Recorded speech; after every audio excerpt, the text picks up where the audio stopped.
Alright, so let's move to generation 3 and talk about the song line processor. So remember, with a digital cell matrix, the idea is we have a truth table, we have a set of inputs, and we have a set of outputs. And these inputs are all binary, so they have a value from 0 to 1. If we have 4 inputs, we have a total of 16 values. And each of these outputs is a 0 or a 1.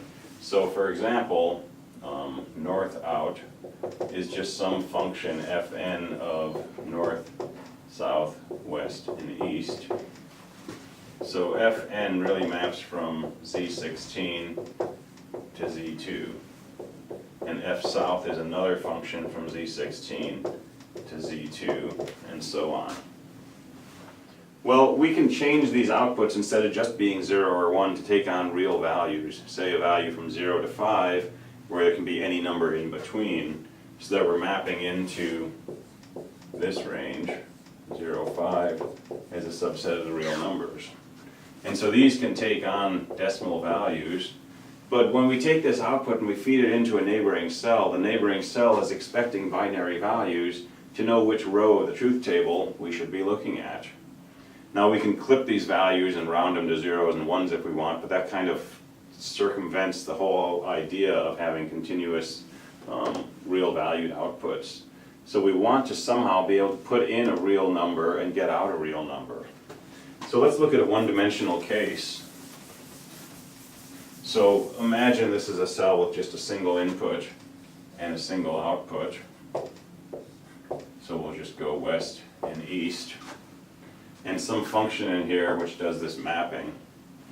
Well, what we want is we want east to be just some function of west, where east and west are real numbers from 0 to 5. Well, this is perfectly well defined mathematically. It's just a function from this closed interval to itself. And so if we could actually store a real valued function inside this cell to say how to map western inputs to eastern outputs, we would have the beginnings of what we call now a song line processor. So think for a moment about what it would mean to have such a function inside. And imagine, if you will, that inside here we have a small piece of paper. And we want to store, say, something that generates sine of x. That's the function we want. Well, if we actually stored a picture of y equals sine x, and let's say this goes from 0 to 5, and this goes from 0 to 2, for any input value that you have, you need something inside the machine to move over that much, and then go up and see how far up you have to go until you hit that line. And this distance here, that's the output value that will be set. Now this is not how you would store a function in the cell matrix or in a song line processor, but it's a visual aid to think about ways of representing these functions. Now when we talk about implementation in another video, we'll go into a lot more detail and see different ways that we might do this to get blocks that can process 1, 2, or 3 inputs, or possibly more than 3. But for now, we're going to be mostly looking at the architecture rather than the implementation. So we can leave these details aside for a little while. And just imagine that inside each of these blocks, we have a set of functions. So north, south, west, east.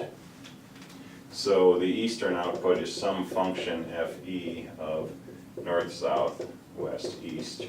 And the southern output is some function fs of north, south, west, east.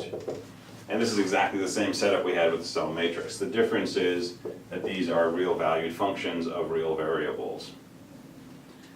All right, with that idea in mind, let's take a look at what we can actually do with the architecture of a song line processor.